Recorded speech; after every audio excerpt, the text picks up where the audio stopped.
السلام علیکم ورحمۃ اللہ وبرکاتہ۔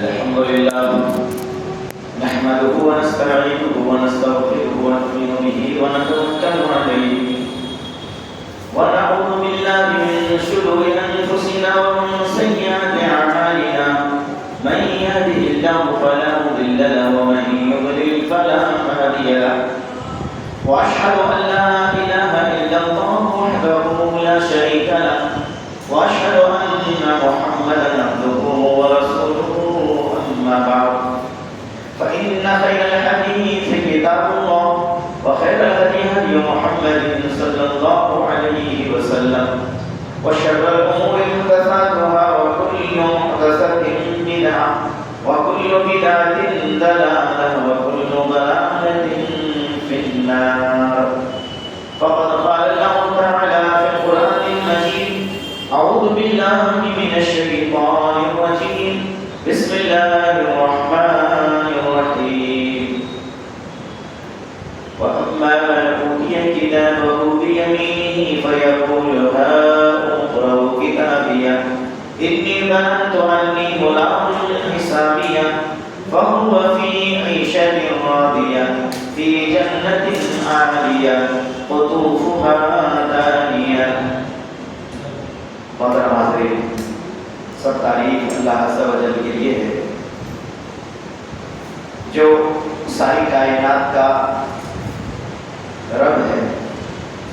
درود و سلام اللہ کے سارے نبیوں اور تمام رسولوں پر، ان سب کی آل پر، ازواج پر، ان سب کے بھائیوں پر، خاص کر سب سے بڑھ کر درود و سلام حضرت محمد مصطفیٰ صلی اللہ علیہ وسلم پر، ان کی بھی آل پر، ازواج پر، ان کی تمام امت و امتی پر۔ موضوع کا اعلان ہو چکا، آپ تک یہ خبر پہنچ گئی کہ آج گفتگو ہوگی اس موضوع پر کہ آخرت پر ایمان کا زندگی پر اثر۔ آخرت یعنی ایک وہ دنیا جو ہم کو ملنے کے اعتبار سے آخری دنیا ہے، اس میں نہ موت ہے نہ پھر اس کے بعد زندگی، بلکہ وہ کائنات، وہ دن، وہ دنیا شروع ہوگی تو ہمیشہ رہے گی۔ اس کے اعتبار سے ہم ابھی جس جہان میں ہیں، جس دنیا میں ہیں، اس سے پہلے ہم ایک دنیا اور گزار چکے ہیں، اس کو عالم ارواح، روحوں کی دنیا کہا جاتا ہے۔ روحوں کی دنیا، ہم پیدا ہونے سے پہلے اس عالم ارواح میں تھے، روحوں کی دنیا میں تھے۔ پھر اللہ وحدہ لا شریک نے ہمیں اس جہان فانی، عالم فانی میں پیدا کر دیا، عدم سے ہمیں وجود بخشا۔ یہ دو دنیا ہو گئی۔ تیسری دنیا عالم برزخ، مرنے کے بعد قبر کی آغوش کے حوالے جب ہم ہو جائیں گے تو وہ ایک اور دنیا ہے جس کو عالم برزخ کہتے ہیں، پردے والی دنیا۔ کسی کو کچھ خبر نہیں کہ اس دنیا میں کیا ہو رہا ہے، اور نہ اس دنیا والے کو پتا ہے کہ اس دنیا میں کیا ہو رہا ہے۔ ہم سے وہ پردے میں ہیں اور ان سے ہم پردے میں ہیں، وہ عالم برزخ ہے۔ اور چوتھی دنیا جو آخری دنیا ہے، قیامت کے بعد جنت اور جہنم، دو ہی چیز ہے وہاں۔ اللہ فرماتا ہے فَمَنْ زُحْزِحَ عَنِ النَّارِ وَأُدْخِلَ الْجَنَّةَ فَقَدْ فَازَ۔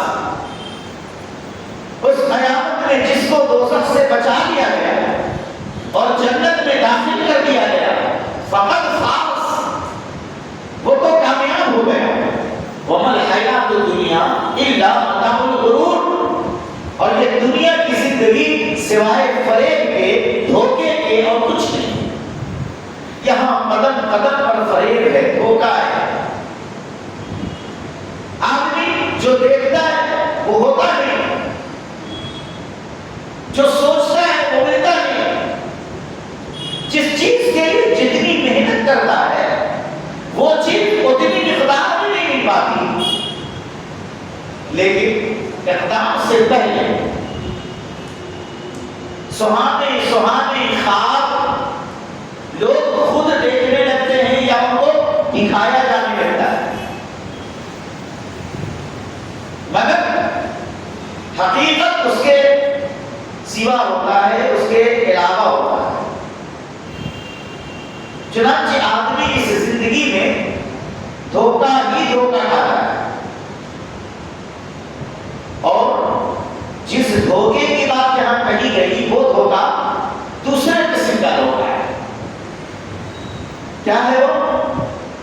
اللہ تعالیٰ نے ہمیں زندگی دی، پیدا کیا عبادت کے لیے، اس زندگی کو آخرت کی کھیتی قرار دیا گیا ہے، عمل کرنے کی مہلت دی گئی، مگر ہماری نظر کہیں اور گئی، ہم نے اس عبادت پر دوسری چیزوں کو ترجیح دی اور دھوکہ کھا گئے۔ اس چکا چوند کو حاصل کرنے کی فکر میں کوشاں رہے، مسجد سے دور ہو گئے، عبادت سے دور ہو گئے، بلکہ کبھی کبھی انسان اپنی اس دنیا کی زندگی کو پانے کے لیے اور دنیا کی زندگی کو تابناک بنانے کے لیے مال و دولت کی چاہ میں ایسا کھو جاتا ہے کہ اسے خدا تک یاد نہیں رہتا۔ یہ دھوکہ ہے، یہ دھوکہ ہے۔ بچے ہوتے ہیں، ان کو کھلونا دے دیا جاتا ہے، وہی ہاں یہ دنیا کھلونا ہے، انسان اس سے کھیلنے میں لگا ہوا ہے اور اصل چیز کو بھول گیا۔ بچہ کس لیے رو رہا ہے؟ کھلونے کے لیے نہیں رو رہا ہے، کیونکہ کھلونا اس کے سامنے تھا بھی نہیں، اسے بھوک لگی تھی اس لیے رو رہا تھا، اسے کوئی تکلیف تھی، درد تھا اس لیے رونا شروع کیا، مگر کھلونا مل گیا تو کھیلنے لگا، بچہ چپ ہو گیا، اور کھلونے کی وجہ سے بچہ اپنے اصل مقصد کو بھول گیا، بھوک کو بھول گیا، درد کو بھول گیا۔ تو یہ دنیا ہمارے لیے کھلونے کے مانند ہے، اور ہم اس کھلونا کو کھیلتے کھیلتے اللہ کو بھی بھلا دیتے ہیں، آخرت کو بھلا دیتے ہیں، یہی دھوکہ ہے۔ اور اللہ تعالیٰ اس آیت میں یہی فرما رہا ہے وَمَا الْحَيَاةُ الدُّنْيَا إِلَّا مَتَاعُ الْغُرُورِ، یہ دنیا کی زندگی سوائے دھوکے کے، فریب کے اور کچھ نہیں۔ اصل زندگی تو آخرت کی زندگی ہے۔ لا عیش الا عیش الآخرہ، آخرت کی زندگی ہی اصل زندگی ہے۔ اس کے علاوہ یہ کوئی زندگی ہے کہ آدمی کبھی بخار ہے، کبھی جانا ہے، کبھی کھانسی، کبھی نزلہ ہے، کبھی درد ہے، کبھی مصیبت ہے، کبھی پریشانی ہے، چکر پہ چکر چلتا رہتا ہے۔ یہ کوئی زندگی نہیں ہے، لیکن انسان دھوکہ کھا رہا ہے، مال و دولت کی چاہ میں دیوانہ ہو رہا ہے، اور اس کی نظر سے آخرت کوچ ہے، بلکہ انسان اللہ کی یاد سے غافل ہو جاتا ہے۔ مذہب اسلام نے سب سے زیادہ آخرت کا تصور پیش کیا، قیامت کی باتیں بیان کی، کیوں؟ اس کے اسباب ہیں، اس کے اثرات ہیں زندگی پر۔ مثال کے طور پہ ہمیں کہیں سفر کرنا ہے ٹرین سے، ہم ٹکٹ کیوں لیتے ہیں؟ ہمیں ڈر ہے چیکنگ میں ہم پکڑا نہ جائیں، ٹی ٹی ہمیں پکڑ نہ لے۔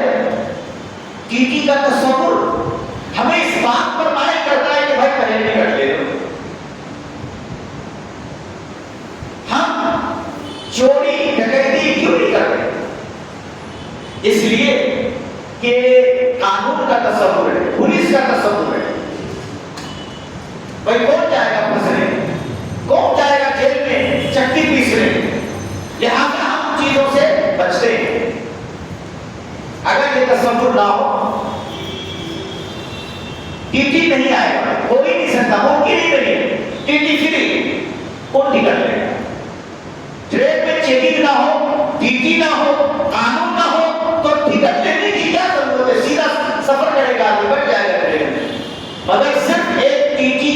تصور کی وجہ سے انسان نکل لیتا ہے، پولیس کے خوف سے انسان غلط کام سے باز کرتا ہے۔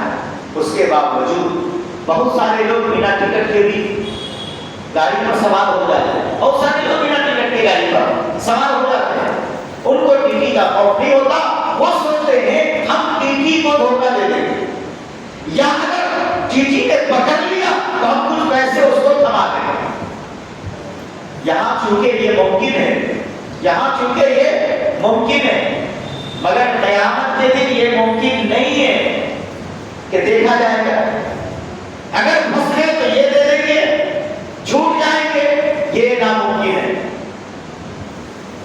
تو شریفوں کے لیے، نیک لوگوں کے لیے، اچھے لوگوں کے لیے آخرت کا تصور اس لیے پیش کیا گیا کہ جب یہ تصور انسان کے دل دماغ میں قائم رہے گا تو انسان گناہوں سے بچے گا، غلطیوں سے اجتناب کرے گا۔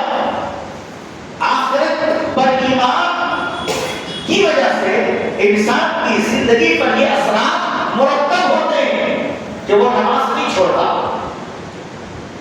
وہ زکات کی چوری نہیں کرتا، وہ روزے نہیں توڑتا، وہ اللہ کی عبادت کرتا ہے، اللہ کا حق ادا کرتا ہے اور بندوں کے حقوق کو بھی ادا کرتا ہے، کیونکہ اسے پتا ہے کہ روزے محشر پروردگار عالم ہم سے حساب لے گا، ہر چیز کے بارے میں پوچھے گا۔ اللہ نے فرمایا وَلَتُسْأَلُنَّ يَوْمَئِذٍ عَنِ النَّعِيمِ، اور تم تمام لوگوں سے قیامت کے دن تمام نعمتوں کے بارے میں ضرور حساب لیا جائے گا، سوال کیا جائے گا، ہر نعمت کا سوال کیا جائے گا۔ وَإِن تَعُدُّوا نِعْمَتَ اللَّهِ لا تحصوها، اللہ کی کوئی ایک دو نعمت ہے، اگر ہم گننا شروع کر دیں تو اللہ کی نعمتوں کا حساب نہیں ہے، شمار نہیں ہے، اس کو ہم گن نہیں پائیں گے۔ ان گنت نعمتوں سے پروردگار عالم نے ہمیں مالا مال کیا ہے اور ہر نعمت کا حساب لے گا۔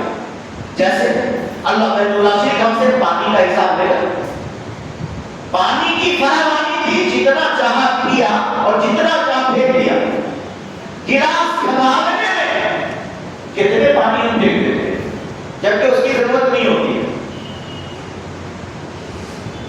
وضو کرنے میں ہم بات میں لگے رہتے ہیں، دیر تک وضو کرتے ہیں اور نل کھلا ہوا پانی بہ رہا ہے، وہی حال ہمارے غسل کا ہے، ایک جگ پانی سے اپنا بدن بھگو کر ہم صابن لگا سکتے تھے، مگر جگ کا جگ پانی اڈیلنا شروع کرتے ہیں، کتنا جگ پانی اڈیل دیا، پھر صابن لگایا، پھر صابن کے پھین کو دھونے کے لیے نہ جانے پھر کتنے پانی اپنے جسم پر بہائے، کہ ایک دن غسل میں اتنی فضول خرچی پانی کی ہم کرتے ہیں۔ اللہ تعالیٰ حساب لے گا، ایک ایک قطرے کا حساب لے گا۔ مسلمانوں کو دسترخوان بچھا کر کھانے کا حکم دیا ہے، لوگوں کو پتہ ہی نہیں کہ دسترخوان بچھتا کس لیے۔ لوگ سمجھتے ہیں کہ باقیات کو ڈالنے کے لیے، جوٹھا ڈالنے کے لیے، ہڈیاں ڈالنے کے لیے دسترخوان، دسترخوان نہیں بچھاتے، زمین پر بیٹھ کے کھا لیتے، لقمہ گر جاتا، دانا گر جاتا، ظاہر ہے گندی جگہ ہے، اس کو اٹھا کے کھایا نہیں جا سکتا ہے۔ دسترخوان اس لیے بچھایا جاتا ہے کہ اگر کوئی نوالا گر جائے یا کوئی دانا گر جائے دسترخوان پہ تو اسے اٹھا کر فوراً کھا لیا جائے۔ وَلَتُسْأَلُنَّ يَوْمَئِذٍ عَنِ النَّعِيمِ، قیامت کے دن پروردگار عالم تم سے ہر ایک نعمت کے بارے میں سوال کرے گا، اس آب و پانی کے بارے میں بھی سوال کرے گا جس کو ہم نے برباد کر دیا ہے، ہم نے پھینک دیا ہے۔ کوئی نوالا، کوئی دانا اگر دسترخوان پہ گر گیا، ہم نے اس کی قدر نہ کی، ہم نے اٹھا کر اسے منہ میں نہیں ڈالا، پلیٹ کو ہم نے صاف ستھری کر کے نہیں کھایا، چاٹ چاٹ کے نہیں کھایا، اس پلیٹ کے اندر جو رطوبت ہے، جو شوربے لگے ہوئے ہیں، وہ بھی اللہ تعالیٰ کی ایک عظیم نعمت ہے، اس کے بارے میں بھی قیامت کے دن سوال ہوگا۔ یہی تصور ہے قیامت کا اور قیامت کے دن سوال کا، یہی تصور ہے جس کی وجہ سے بہت سارے لوگوں کو آپ نے دیکھا ہوگا دسترخوان پر سے چن چن کر کھاتے ہوئے، پلیٹ کو اچھی طرح چاک چاک کر صاف کرتے ہوئے، یہ تصور ہے قیامت کے دن حساب دینا پڑے گا۔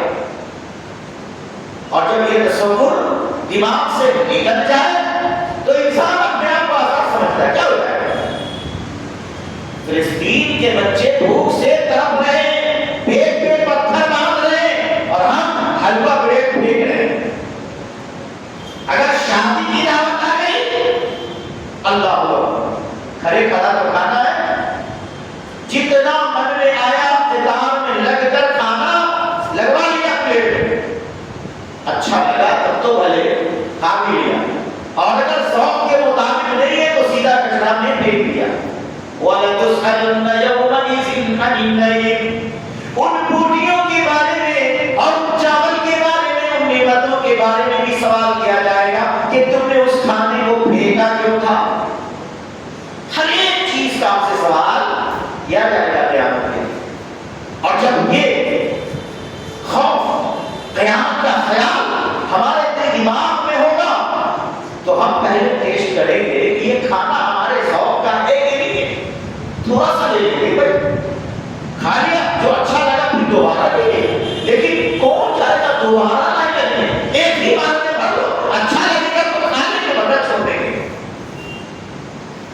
اپنا تو پیسہ لگا نہیں، اپنا پیسہ لگا نہیں، دوسرے غریب کا پیسہ ہے، کتنی محنت سے کمایا ہوگا، کس کس سے پیسے ادھار کیے ہوں گے، ہو سکتا ہے سود پہ پیسہ اڑایا ہوگا، اور لوگ پلیٹ کا پلیٹ کھانا پھینک رہے ہیں۔ وَلَتُسْأَلُنَّ يَوْمَئِذٍ عَنِ النَّعِيمِ، تم سے قیامت کے دن ہر ایک نعمت کے بارے میں سوال کیا جائے گا۔ آپ کو پتا ہے اللہ وحدہ لا شریک قرآن مقدس میں کیا فرماتا ہے؟ لا تبذر، فضول خرچی مت کرو، ان المبذرین کانوا اخوان الشیاطین، فضول خرچی کرنے والے شیطان کے بھائی ہیں۔ کتنے مسلمان دھوکہ کھاتے ہیں، لوگ کسی کو اپنا بھائی سمجھتا ہے حالانکہ وہ شیطان کا بھائی ہوتا ہے۔ تو ہمیں اپنے بھائی میں اور شیطان کے بھائی میں فرق کرنے کی ضرورت ہے، یہ سمجھنے کی ضرورت ہے کہ کون ہمارا بھائی ہے اور کون شیطان کا بھائی ہے۔ اور ہر آدمی کی ذمہ داری ہے کہ وہ خود کو ایمان والوں کا بھائی بنائے، نہ کہ شیطان کا بھائی بنائے۔ شیطان کا بھائی کون؟ فضول خرچی کرنے والا، ضرورت سے زیادہ کسی چیز کا استعمال فضول خرچی ہے، اور یہ تبذیر ناجائز ہے، حرام ہے، اور یہ سب شادیوں میں ہوتا ہے، شادیوں میں یہ سب ہوتا ہے۔ ابھی روشنی کی ضرورت ہے، 10 لائٹ روشن کرتے ہیں، بلب لگا دیں روشنی ہو جائے، مگر لاکھوں قمقمے سے کیا فائدے ہیں؟ کیا یہ غیر مسلموں کا دیکھا دیکھی نہیں ہے؟ اپنے گھروں کو محلوں کو سجانا، کیا اس کی کوئی ضرورت ہے؟ کیا اس کا کوئی فائدہ ہے؟ نہیں ہے۔ اس قسم کے جو کام ہیں یہ فضول خرچی، پھر پٹاخے چھوڑتے ہوئے احساس دلانا کہ ہم چور ڈکیت آ رہے ہیں۔ بارات کو چور اور ڈکیتی کہا گیا ہے سجن، یہ بارات اصل میں چور اور ڈکیت، پٹاخہ چھوڑنے کا بیمار ہے، خبردار اسٹارٹر تیار رکھو۔ تو یہ پٹاخے کیا ہے؟ فضول خرچی ہے کہ نہیں؟ اس قسم سے آپ دیکھیں جن چیزوں کی ضرورت نہیں ان پر اپنا پیسہ خرچ کرنا یہ تبذیر ہے، اور ایسا کرنے والا مسلمانوں کا، ایمان والوں کا بھائی نہیں، یہ شیطانوں کے بھائی ہیں۔ نکاح ہونے کے بعد لوگ پٹاخے کی طرف سے پھوڑتے ہیں اور اس سے پورا کچرا پوری محفل میں پھیل جاتا ہے، وہ کچرا بھی بڑا رہتا ہے، پتہ نہیں اس کو کیا کہتے ہیں لوگ، اس کو بھی خرید کے لاتے ہیں۔ اور کہیں کہیں میں نے دیکھا کہ پھیر صابن اور جو ہے سرف کا پھیر نما پورے میں چھا جاتا ہے لوگوں کی تعریفوں، کپڑے خراب. کیا ہے یہ سب؟ کس نے سکھایا؟ یہ فضول خرچیاں شادیوں میں تقریبات میں جو بڑھتی جا رہی ہے. کیوں؟ اس لیے کہ ہم آخرت کو بھلا بیٹھے ہیں. آخرت میں ہم سے سوال و جواب ہوگا. یہ پٹاخے کیوں چھوڑے تھے؟ یہ کچرے کیوں پھیلائے تھے؟ یہ کنواں کیوں سجایا تھا؟ ہر ایک چیز کا قیامت کے دن سوال ہوگا. اور جن کے دماغ میں یہ خیال ہے کہ قیامت کے دن پوچھا جائے گا، تو وہ آج بھی رسم و رواج کے دور میں شادی ایسی کرتے ہیں کہ پتہ بھی نہیں چلتا. اور ولیمے کی دعوت لوگوں کے پاس جاتی ہے تب ان کو پتہ چلتا ہے کہ فلاں بھائی کی شادی ہو چکی، کل تو ان کا ولیمہ ہے کہ نہیں؟ دیکھیے ان کو قیامت کا یقین ہے، ان کا قیامت پر ایمان ہے، تو انہوں نے یہ کر دیا. یہ ہے زندگی پر اثر، قیامت پر ایمان رکھنے کا اثر. سادگی سے شادی کیا، سنت طریقے سے ولیمہ کیا. کیوں؟ قیامت مد نظر ہے، آخرت پر ایمان ہے، اسی لیے اس نے نبی کی سنت کے مطابق شادی کی، فضول خرچیوں سے اجتناب کیا. تو آخرت پر جتنا ایمان ہوگا، زندگی پر اتنا ہی اس کا اثر ظاہر ہوگا.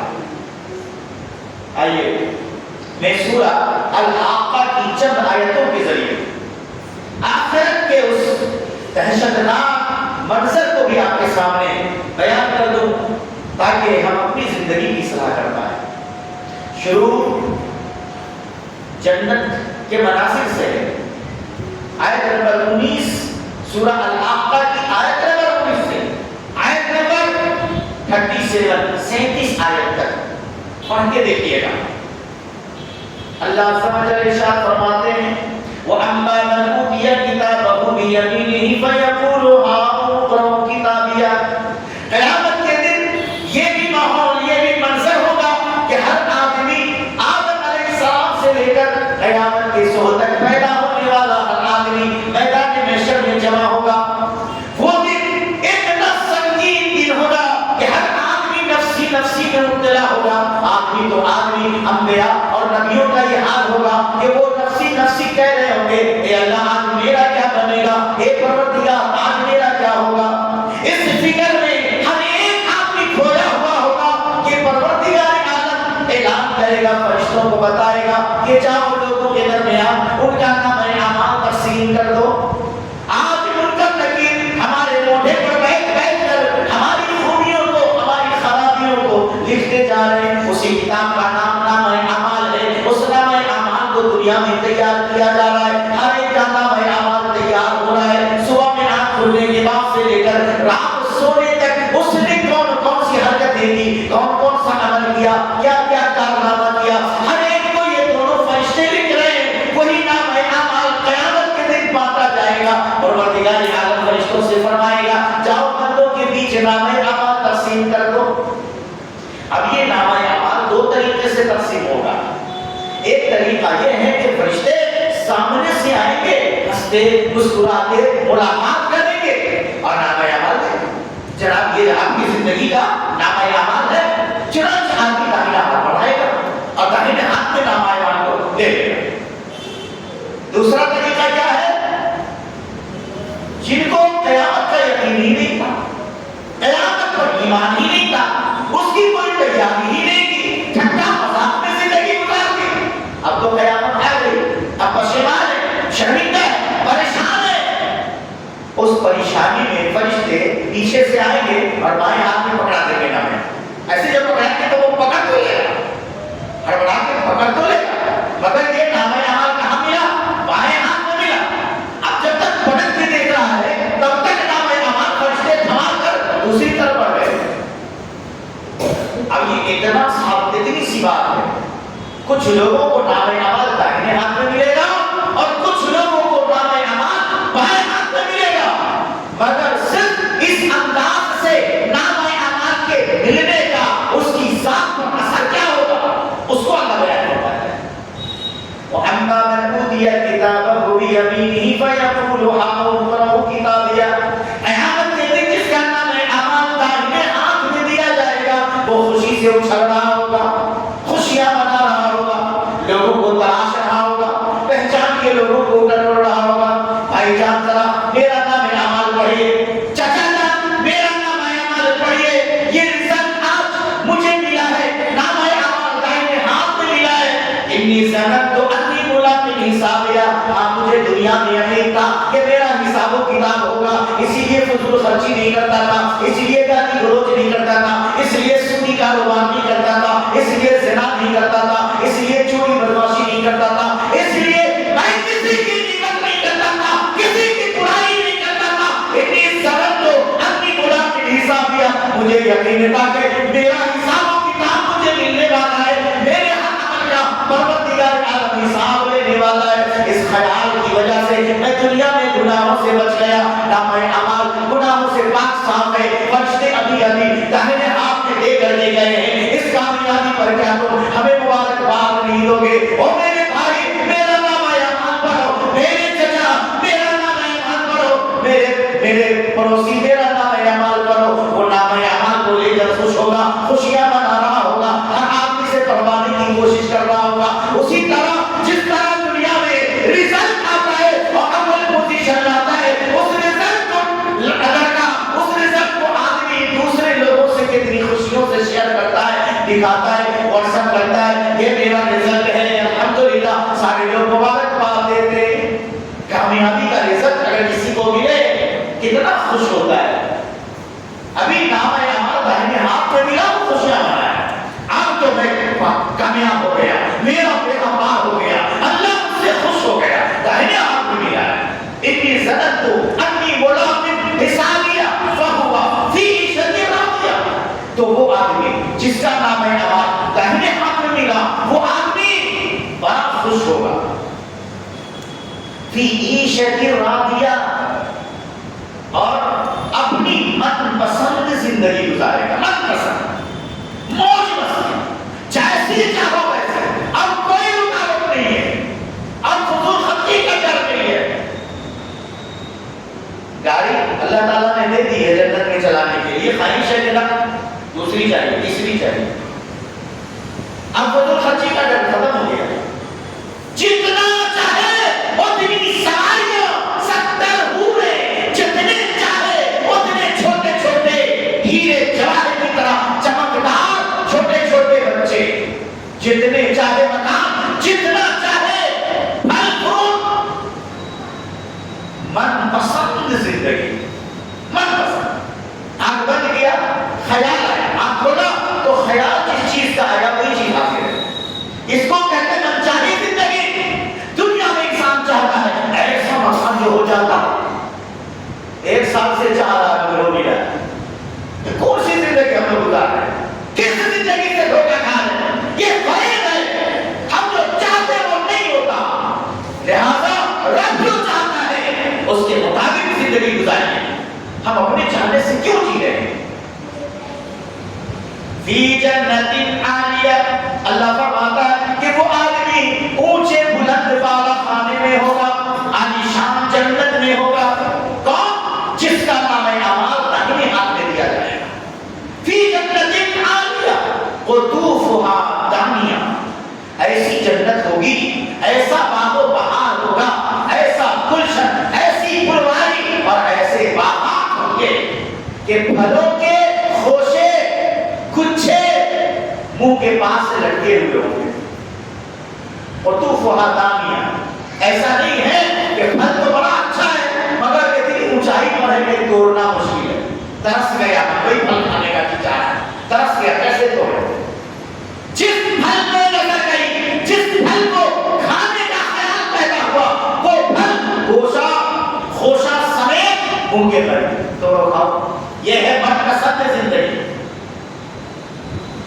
ہم لوگ اگر ایسی زندگی چاہتے ہیں تو آخرت سے کے تصور سے سرشار ہو کر دنیا میں گناہوں سے توبہ کریں، بامقصد زندگی گزاریں، ایمانداری کے تقاضے کو پہچانیں، اب قیامت کے دن یہ رزلٹ ملے گا انشاءاللہ۔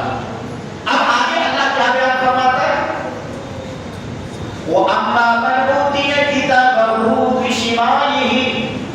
فیقول یا لیتنی لم اوت کتابیا ولم ادری ما حسابیا یا لیتہا کانت القاضیہ ما اغنی عنی مالیا ہلک عنی سلطانیہ خذوہ فغلوہ ثم الجحیم صلوہ ثم فی سلسلۃ ذرعہا سبعون ذراعا فاسلکوہ.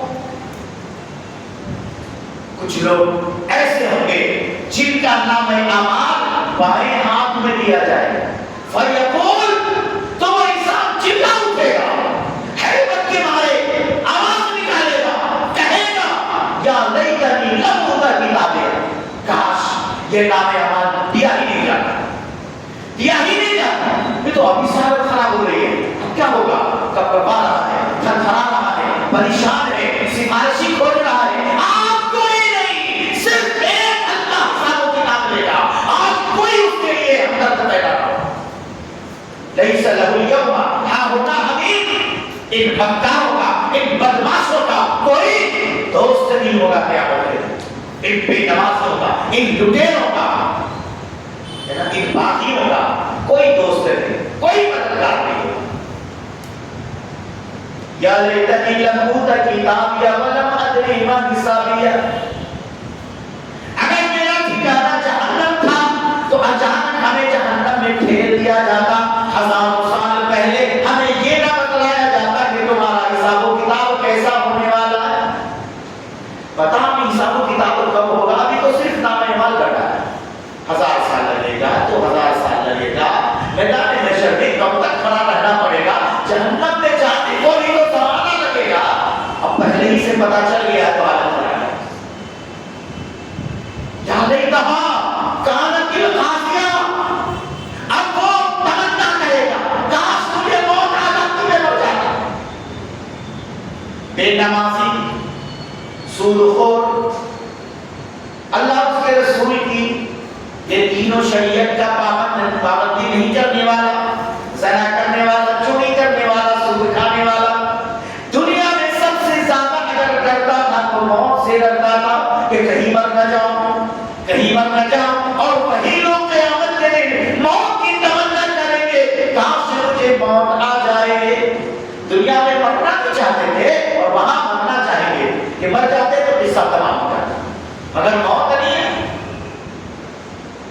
اب وہ پشیمان ہوگا, افسوس کرے گا, ماں انی مالیا, ہم نے دنیا میں بہت کمایا, بڑی دولت جمع کی, بینک بیلنس کیا, سواریاں خریدی, مکان بنوائے, مگر یہ مال و دولت دیکھو آج کام نہیں آ رہے.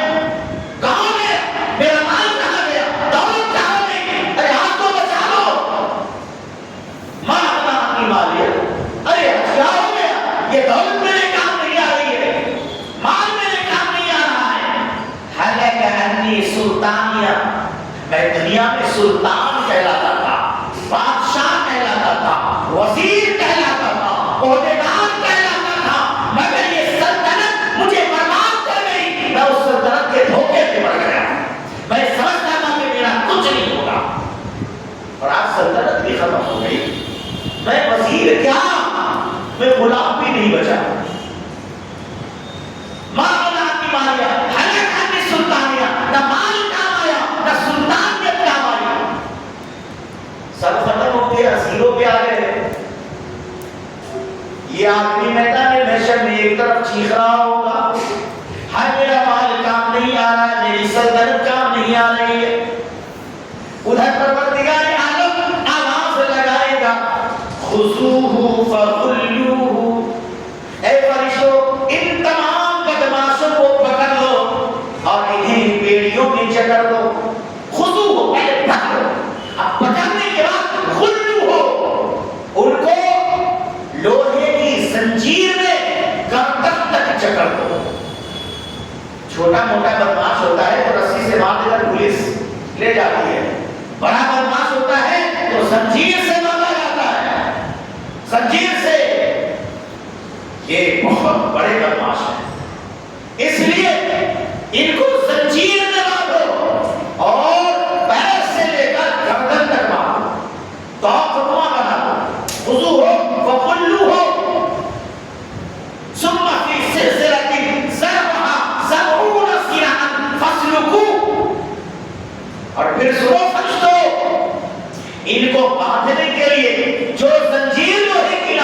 وہ 70 ہاتھ کی زنجیر ہونی چاہیے. یہ بہت بڑے بدماش ہیں, بہت بڑے بدماش ہیں. خدا کا خوف نہیں تھا, قیامت کا ڈر نہیں تھا, حساب و کتاب کا احساس نہیں تھا. یہ کتنے بڑے گنڈے تھے بھائی, کتنے بڑے بدماش تھے. لوگ پولیس سے ڈر رہے تھے, ڈی جی سے ڈر رہے تھے, اس کو خدا کا بھی خوف نہیں ہوا, قیامت کا بھی خوف نہیں ہوا. تو جو خدا سے نہ ڈرے وہ کتنا بڑا بدماش ہوگا. ظاہر ہے اس کی بیڑیاں اتنی ہی خطرناک ہوگی, ان کی زنجیریں اتنی ہی دہشتناک ہوگی. اللہ کیا فرمائے گا, 70 ہاتھ کی زنجیر میں کو اچھے سے لپیٹو اور چلو, ابھی سے کلے فصلوں کو کھینچ کر لے جاؤ, اور پھر انہیں کیا کرو, جہنم میں دھکے مار کر گرا.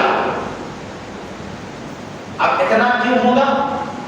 انہو لا یؤمن باللہ العظیم, کیونکہ یہ آدمی اللہ عظیم پر ایمان نہیں رکھتا تھا.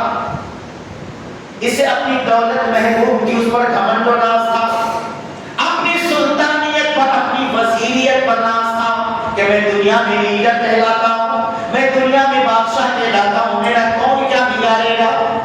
اس کو اللہ عظیم پر یقین نہیں تھا, ایمان نہیں تھا. وہ کبھی سوچتا نہیں تھا کہ میری سلطنت کے مقابلے میں پروردگار عالم کی عزت بہت بڑی ہے, اس کی عظمت بہت بڑی ہے. یہ سوچتا ہی نہیں تھا, خود کو عظیم سمجھتا تھا. اللہ عظیم پر اس کا ایمان نہیں تھا. وَلَا يَحُضُّ عَلَىٰ طَعَامِ الْمِسْكِينِ, اور یہ گھمنڈی, یہ پاپی دنیا میں مسکین کو کھانا کھلانے پر نہ خود روادار تھا اور نہ دوسروں کو تلقین کرتا تھا. مطلب کیا ہے, گھر کا مکھیا ہے, وہ گھر کا مکھیا ہے, کوئی غریب فقیر محتاج دروازے پر کھانا مانگ رہا ہے تو اپنی بیوی سے یہ نہیں بتایا کہ جی کھانا جو بنا رہی ہے اس مسکین کو بھی کھلا دینا. خود آ کر کے گھر سے نکلا, اے سی والی گاڑی کا دروازہ کھولا, بیٹھا, چلا گیا, اور وہ بیچارہ سائل مانگتا ہی رہ گیا, ہاتھ پھیلا ہی رہا. ارے تمہیں وقت نہیں ہے, تم کو فرصت نہیں ہے, تم گھر والوں کو بول دو, بیٹے کو بول دو, بہو کو بول دو, بیوی کو کہہ دو کہ اس محتاج کا خیال رکھنا, میں جلدی میں ہوں, میں جا رہا ہوں, اسے بیٹھاؤ, کھانا کھلاؤ.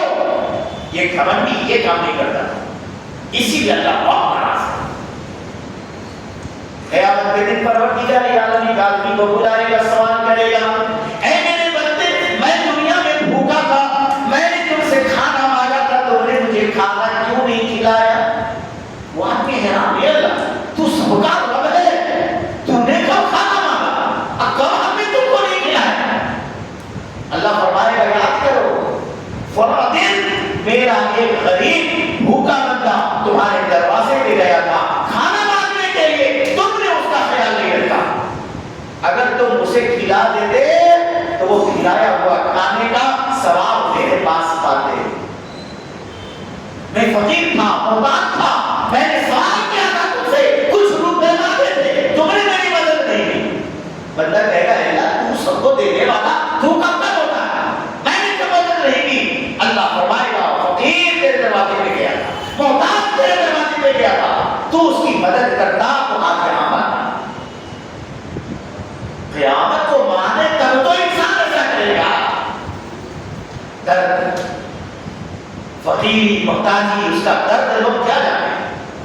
در در کی ٹھوکریں کھا کر ایک لقمے کا سوال کرتا ہے, 2 پیسے کا سوال کرتا ہے, اور کتنی آسانی سے لوگ چھڑک دیتے ہیں, برا بھلا کہہ دیتے ہیں, دھکے دے دیتے ہیں.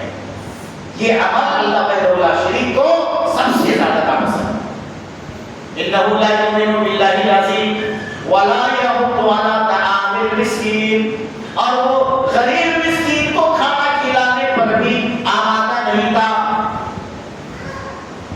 آگے اللہ فرماتا ہے فلیس لہ الیوم ہاہنا امین, آج وہ انسان برباد ہو رہا ہے, پیڑوں میں چکا جا رہا ہے, جہنم کی طرف گھسیٹا جا رہا ہے, جہنم میں ڈھکیلا جا رہا ہے, مگر کوئی اس کو بچانے کے لیے آگے نہیں آتا. کوئی فلیس لہ الیوم ہاہنا امین, کوئی اس کی مدد کے لیے آگے نہیں بڑھے گا, کوئی اس کا دوست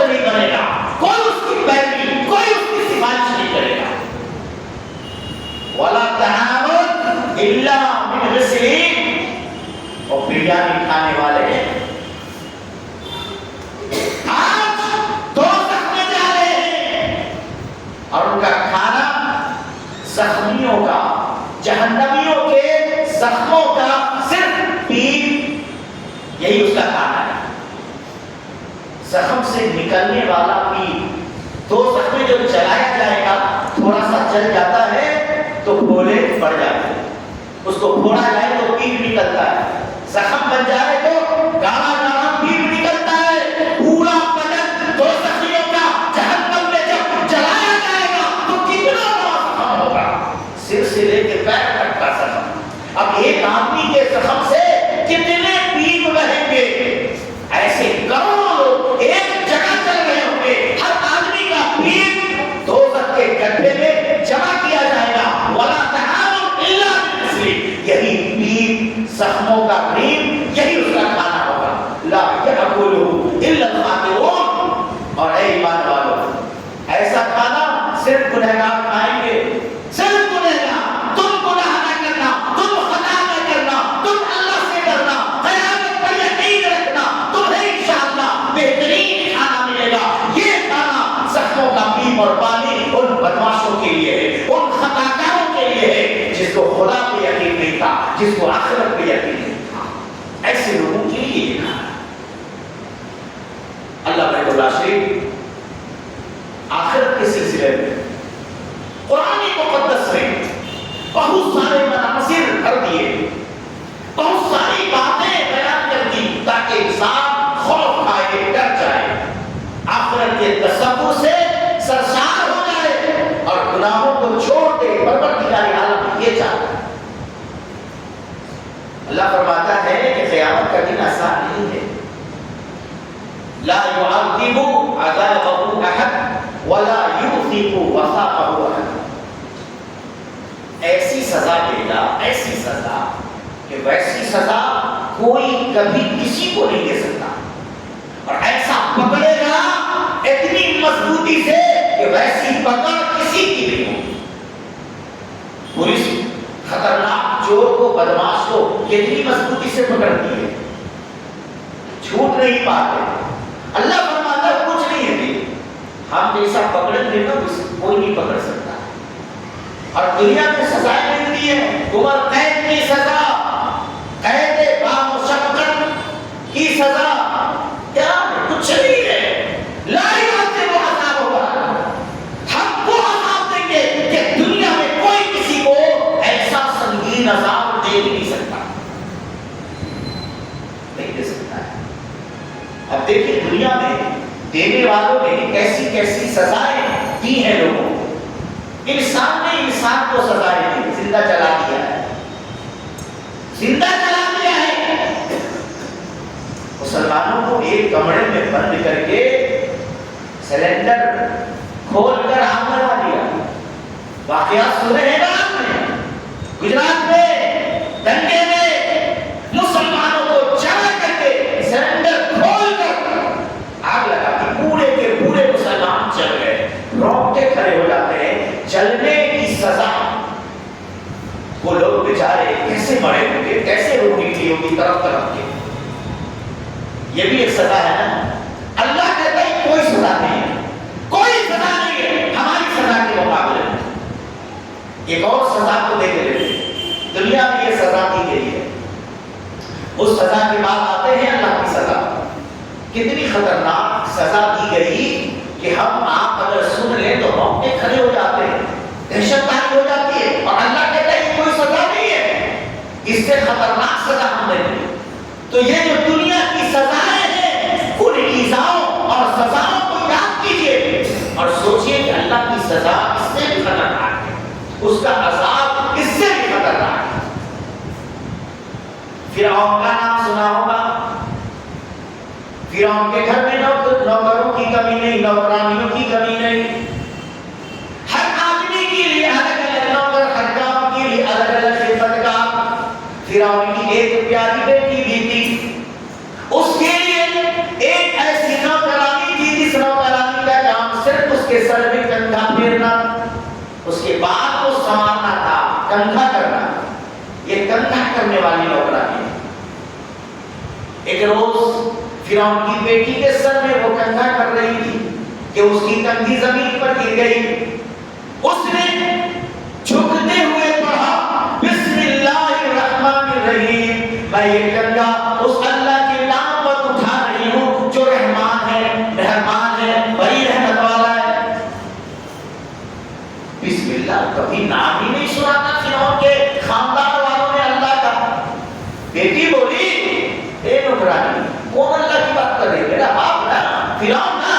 کہا تیرے باپ کی بات نہیں کرتی میں اس اللہ کی بات کر رہی ہوں جو اللہ میرا بھی رب ہے اور تیرے باپ کا بھی رب ہے.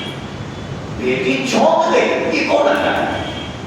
پوری دنیا میرے باپ کو خدا مانتی ہے، اب تم میرے والد کے علاوہ کسی اور کو کہا میں تمہارے باپ کو اللہ نہیں مانتی. کہا سن لو آپ کو کہہ دیں گے. کہا کہہ دو. بیٹی نے فرعون کو جا کر کہہ دیا، شکایت کر دی. فرعون نے اس نوکرانی کو بلوایا. کہا کیا تم مجھے رب مانتی ہو؟ کہا بالکل نہیں. کہا تمہارا رب کون ہے؟ کہا میرا رب وہ ہے جو میرا خالق ہے، تمہارا خالق ہے، میرا رب ہے اور تمہارا رب. کہا سنو میں سزا دوں گا. کہا کہ اب جو کرنا ہے کر لو. فرعون نے کہا کہ سزا بڑی خطرناک ہوگی. کہا اب جو کرنا ہے کر لو. چنانچہ فرعون نے حکم دیا، چولہا سلایا گیا، چولہے پر کڑاہ ڈالا گیا اور کڑاہ کو تیل سے بھر دیا گیا. آنچ لگائی گئی اور کڑاہے کا تیل اچھی طرح جب کھول گیا تب نوکرانی کو کہا ایک بار اور دیکھ لو، سوچ لو، سب مجھے خدا مانتے ہیں، تم بھی مجھے خدا کہہ دو. کہا نہیں کہہ سکتے. کہا کہ تب تمہارے جتنے چھوٹے چھوٹے بچے ہیں سب کو تمہاری نظر کے سامنے اس کڑاہے میں ڈال دیا جائے گا. کہا کوئی بات نہیں. بالآخر اس عورت کے ایک ایک بچے کو اس کے سامنے اس کو تڑپانے کے لیے اس کڑکتے ہوئے تیل میں ڈالا گیا. اور تیل میں بچے کو جو ہی ڈالا جاتا کہ تیل اتنا گرم تھا کہ گوشت الگ ہو جاتا تھا، ہڈیاں الگ ہو جاتی تھی. آخر میں اس نوکرانی کے گود میں چھوٹا سا بچہ تھا جسے وہ لیے ہوئی تھی، گلے لگائے ہوئی تھی. آخری باری اس عورت کی آئی، اے عورت اے نوکرانی، اس جرم میں جو تم نے کیا ہے، اس گستاخی کے بدلے میں جو تم نے کیا ہے، اب اپنے اس گود کے معصوم سے بچے کے ساتھ خود سے اس آگ میں گر جاؤ، اس کڑاہے کے تیل میں گر جاؤ، ورنہ ہم اٹھا کے ڈالیں گے. اس نے اپنے نام لشکر کو لگا دیا کڑاہے میں پھینکنے کے لیے اور اس کا دل اپنے معصوم بچے پر پگھل رہا. اس بچے کا کیا قصور ہے؟ وہ بچہ بولتا ہے، چھوٹا سا بچہ ہے، چند دنوں کا بچہ ہے، بولتا ہے اپنی آپ دنیا کی کے عذاب سے کیوں ڈر رہی ہیں؟ قیامت کا عذاب اس سے بھی زیادہ سنگین ہے. جب بیٹے نے زبان کھولی تو ماں بھی اس تیل میں جلنے کو تیار ہو گئی. پھر آخر اس کے لشکر نے اس بیچاری غریب نوکرانی اور اس کے بچے کو آخر میں تیل میں ڈال دیا. اب سوچیے کہ یہ عذاب کتنا خطرناک عذاب ہے.